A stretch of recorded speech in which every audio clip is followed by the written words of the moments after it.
संस्कार। बेटा अब खुद कमाने वाला हो गया था, इसीलिए बात बात पर अपनी माँ से झगड़ पड़ता था। ये वही माँ थी जो बेटे के लिए पति से भी लड़ जाती थी।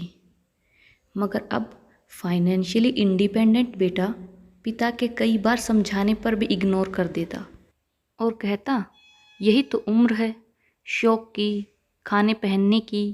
जब आपकी तरह मुंह में दांत और पेट में आंत ही नहीं रहेगी तो क्या करूँगा। बहू खुशबू भी भरे पूरे परिवार से आई थी, इसीलिए बेटे की गृहस्थी की खुशबू में रम सी गई थी। बेटे की नौकरी अच्छी थी तो फ्रेंड सर्कल भी उसी हिसाब से मॉडर्न थी।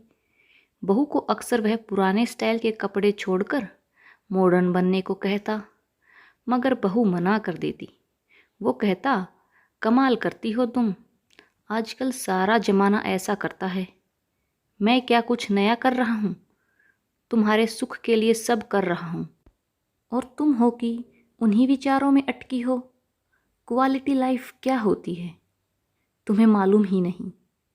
और बहू कहती, क्वालिटी लाइफ क्या होती है ये मुझे जानना भी नहीं है, क्योंकि लाइफ की क्वालिटी क्यों हो मैं इस बात में विश्वास रखती हूँ। आज अचानक पापा आईसीयू में एडमिट हुए थे। हार्ट अटैक आया था उन्हें। डॉक्टर ने पर्चा पकड़ाया, 3 लाख और जमा करने थे। 1.5 लाख का बिल तो मैं पहले ही भर दिया था, मगर अब ये 3 लाख भारी लग रहे थे। वह बाहर बैठा हुआ सोच रहा था कि अब क्या करें। उसने कई दोस्तों को फ़ोन लगाया कि उसे मदद की ज़रूरत है, मगर किसी ने कुछ तो किसी ने कुछ बहाना कर दिया। आंखों में आंसू और वह उदास था। तभी खुशबू खाने का टिफ़िन लेकर आई और बोली, अपना ख्याल रखना भी ज़रूरी है, ऐसे उदास होने से क्या होगा। हिम्मत से काम लो, बाबूजी को कुछ नहीं होगा। आप चिंता मत करो, कुछ खा लो, फिर पैसों का इंतजाम भी तो करना है आपको। मैं यहाँ बाबूजी के पास रुकती हूँ, आप खाना खाकर पैसों का इंतजाम कीजिए। पति की आंखों से टप टप आंसू झरने लगे। कहा नहीं, आप चिंता मत कीजिए। जिन दोस्तों के साथ आप मॉडर्न पार्टियां करते हैं, आप उनको फ़ोन कीजिए। देखिए तो सही कौन कौन मदद को आता है। पति खामोश और सूनी निगाहों से ज़मीन की तरफ देख रहा था कि खुशबू का हाथ उसकी पीठ पर आ गया और वह पीठ को सहलाने लगी। सबने मना कर दिया, सबने कोई न कोई बहाना बना दिया। खुशबू, आज पता चला कि ऐसी दोस्ती तब तक की है जब तक जेब में पैसा है।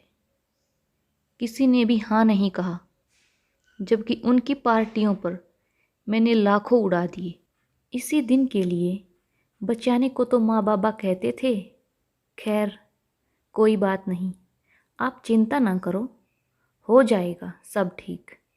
कितना जमा कराना है, अभी तो तनख्वाह मिलने में भी समय है। आखिर चिंता कैसे न करूं खुशबू, तुम्हारी ख्वाहिशों को मैंने संभाल रखा है। क्या मतलब? तुम जो नई नई तरह के कपड़ों और दूसरी चीज़ों के लिए मुझे पैसे देते थे, वो सब मैंने संभाल रखे हैं। माँ जी ने फ़ोन पर बताया था 3 लाख जमा करने हैं। मेरे पास 2 लाख थे, बाकी मैंने अपने भैया से मंगवा लिए हैं। टिफ़िन में सिर्फ एक ही डब्बे में खाना है, बाकी में पैसे हैं। खुशबू ने थैला टिफ़िन सहित उसके हाथों में थमा दिया। खुशबू, तुम सचमुच अर्धांगिनी हो। मैं तुम्हें मॉडर्न बनाना चाहता था, हवा में उड़ रहा था, मगर तुमने अपने संस्कार नहीं छोड़े। आज वही काम आए। सामने बैठी माँ की आंखों में आंसू थे।